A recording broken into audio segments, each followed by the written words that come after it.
목회자들이 한자리에 모여서 목회 노하우를 나누는 시간이 마련됩니다. 7년 만에 열리는 패드 코리아 이야기인데요. 어떤 내용인지 자세히 알아보겠습니다. 패드 코리아 대표 효성중앙교회 정현수 목사 스튜디오에 모셨습니다. 목사님 안녕하십니까? 맞습니다. 예. 자, 패드 코리아 생소한 분들 일단 많으실 것 같은데요. 먼저 시청자 여러분들을 위해서 이 패드 코리아 소개를 해주시면 좋을 것 같아요. 네.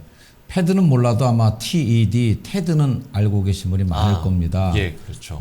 기술 또는 연애, 예술에 대한 부분들을 갖고 있는 전문가들이 모여서 만든 어떤 프레젠테이션 플랫폼인데 네네.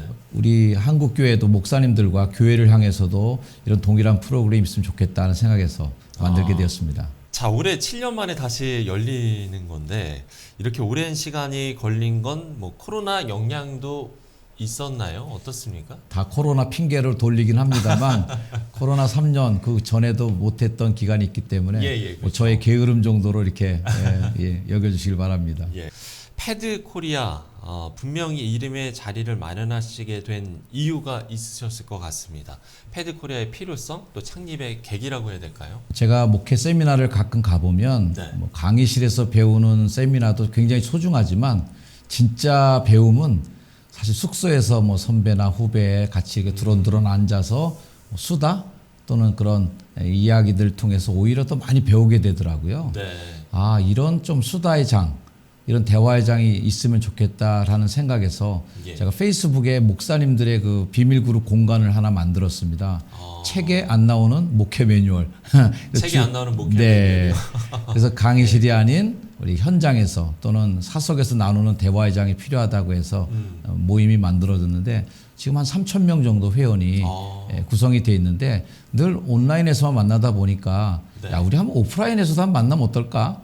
그러면 테드 형식으로 한번 그렇게 자기 목회를 나누면서 시작해보자 하는 데서부터 이제 태동이 됐습니다. 그러면 그동안 상당히 좀 많은 얘기들을 나누셨을 것 같은데요. 네. 어떤 이야기들을 나누셨나요? 사실 이 패드 코리아는 무명의 초야에 묻힌 고수들이라고 해야 되나요? 예. 그래서 목회 그래도 10년 이상 하신 분들이면 예. 뭔가 할 말이 있다고 저는 생각해요. 그 할 말을 할 수 있도록 좀 장을 열어주면 좋겠다는 생각에서 시작됐기 때문에 그동안 많은 무명의 정말 선수급들이 많이 등장했습니다. 뭐 이제는 유명해졌지만 뽕짝 가수이시라고 스스로 얘기하고 다니는 구자옥 목사님 같은 분, 이 패드에서 와서 강의하셨는데 나는 야훼의 뽕짝 가수입니다. 뭐 이런 제목으로 토크하신 적도 있었고 또 이제 청소년 사역 많이 하시는 최준식 목사님 같은 경우에도 어쨌든 분식집을 운영하면서 목회를 하셨거든요. 네. 청소년들을 위해서 오떡 이어 이야기 하는 걸로 토크하신 이후에 뭐 유명세를 탔다고 하긴 좀 그렇고 많은 분들에게 알려져서 또 좋은 영향력을 끼친 어쨌든 소재에 주제에 제한이 없고 네. 자신의 목회에 있는 경험들을 짧은 시간 13분 안에 나눠만 주면 되기 때문에 많은 이야기들 앞으로 기다리고 있다고 생각합니다. 네. 그러면 혹시 그 경험들 중에서 지금 뭐 기억에 남는 거라고 해야 될까요? 네. 시청자 여러분께 좀 소개를 해주고 싶을 만한 어떤 사례들도 있습니까? 패드 토크를 할 때 네.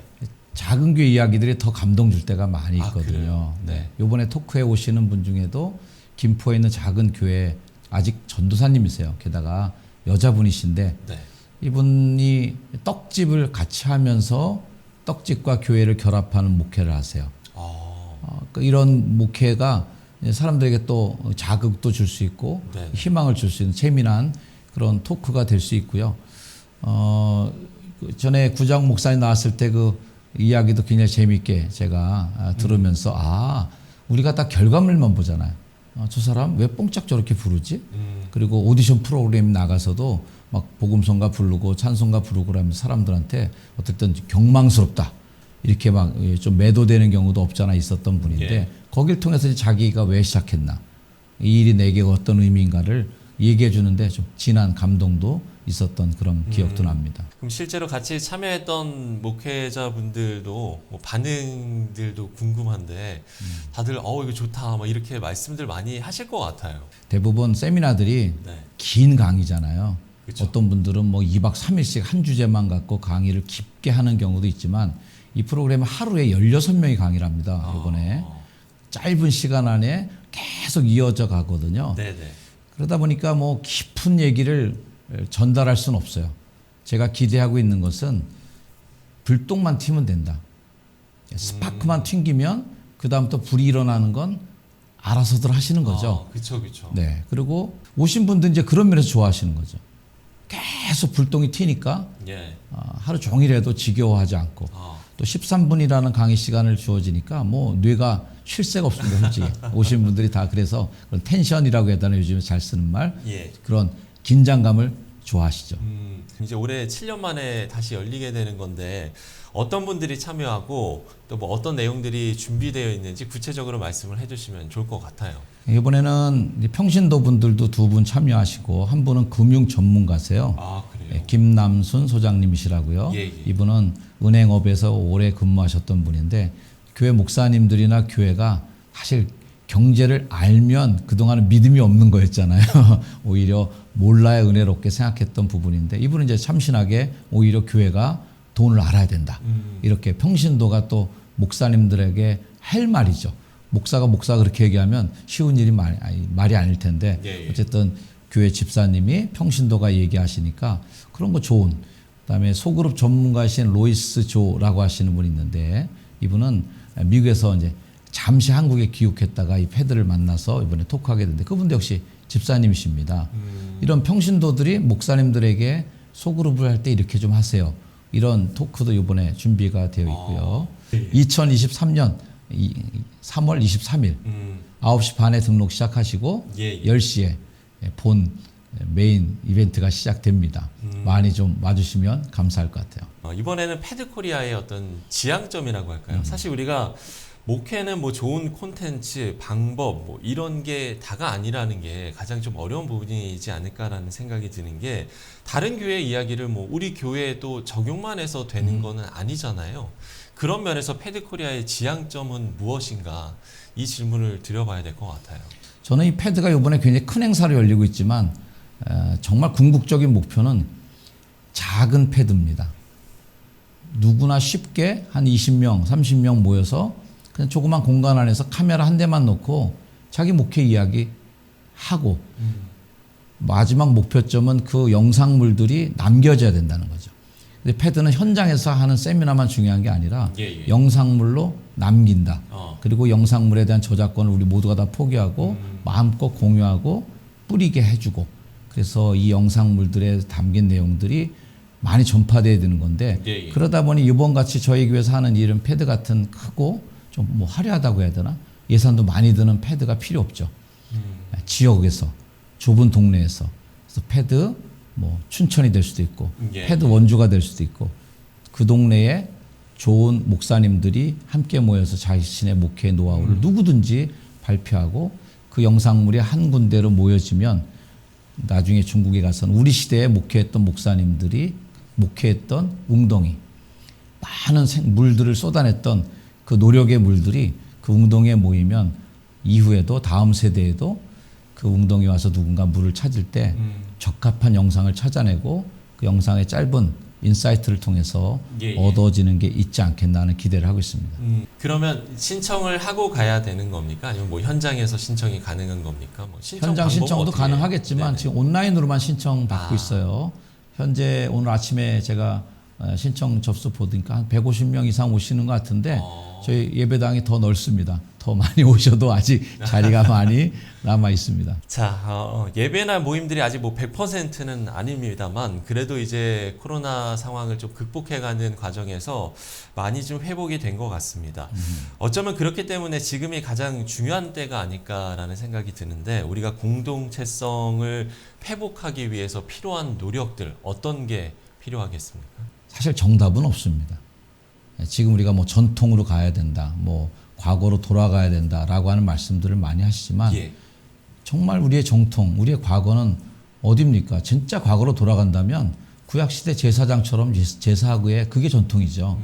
근데 하여튼 3년 전이 전통이라고 얘기하시고 3년 전이 그게 우리 교회가 되돌아가야 될 마지막 목표점처럼 얘기하는 거는 저는 맞지 않다고 생각합니다. 그리고 3년이라는 코로나를 지나면서 한국교회가 많은 외형적, 내면적 변화를 겪었습니다. 그 변화를 겪고 나서 다시 3년 전으로 돌아가자고 하는 것은 3년이라는 코로나가 우리에게 준 선물을 그냥 헌신짝처럼 버리는 거랑 같다고 생각합니다. 예. 절대 3년 전으로 돌아가서는 안 된다. 저는 생각하는 점. 새로운 우리에게 주어진 새로운 시대의 방향성, 이것을 길을 계속 앞으로 찾아 나가야지. 3년 전이 좋았어. 부흥의 시대 70년대가 좋았어. 네네네. 이렇게 자꾸 뒤로 회귀하려고 하는 분들이 계신 것은 저는 좀 한국교회 성장과 발전에 도움이 안 된다. 지금부터 일이 터졌으니까 어떡하지? 여기서부터 뭘 시작하지? 하는 길을 찾아가는 것들이 뭐 우리 패드뿐만 아니라 한국교회 모든 목사님들의 이 시대의 과제고 또 우리가 감당해야 될 목회의 몫이라 생각합니다. 새로운 시대의 방향성을 찾는 게 중요하다. 상당히 좀 시사점이 많은 이야기를 해주신 것 같은데요. 끝으로 건강한 교회를 이뤄가기 위해서 우리 한국교회 성도들에게 권면의 말씀을 해주신다면요. 성도님들도 많이 힘드십니다. 저 목사 입장에서 성도들을 향해서 뭔가 하고 싶다면 지금 이 시대는 채찍질이 아니라 위로죠. 내 백성을 위로하라, 위로하라. 성도님들이 교회에 와서 많이 위로받으셨으면 좋겠습니다. 자, 근데 그 위로는 목사만 주는 게 아니라 위로는 서로의 관계 속에서 누릴 수 있는 하나님의 큰 축복이라고 생각합니다. 네네. 성경은 다 서로잖아요. 성도님들 교회 오셔서 다 힘드시니까 꼬집지 말고 서로 눈 흘기지 말고 서로 나보다 남을 더 좀 높여주고 네네. 서로 좀 용서해 주시고 서로 좀 덮어주고 우리 다 힘들어서 교회 왔는데 교회 와서 뭘 하겠어요. 그러니 우리 성도님들이 이제 지치고 피곤한 영혼들이 다 교회 왔을 때 예수님의 그 정신처럼 새 계명 서로 사랑해라 라고 하는 것만 잘 지켜진다면 네네. 저는 뭐 한국교회 부흥 서로 사랑 하나로만도 다 되지 않겠습니까? 자, 이렇게 권면의 말씀까지 저희가 들어봤고요. 오는 23일에 효성교회에서 7년 만에 패드코리아 행사가 진행이 됩니다. 우리 시청자 여러분들도 많은 관심을 갖고 또 기도를 해주셨으면 좋겠다라는 생각이 듭니다. 자, 지금까지 패드코리아 대표 효성중앙교회 정연수 목사와 이야기 나눠봤습니다. 목사님 오늘 말씀 고맙습니다. 네, 초대해 주셔서 감사합니다.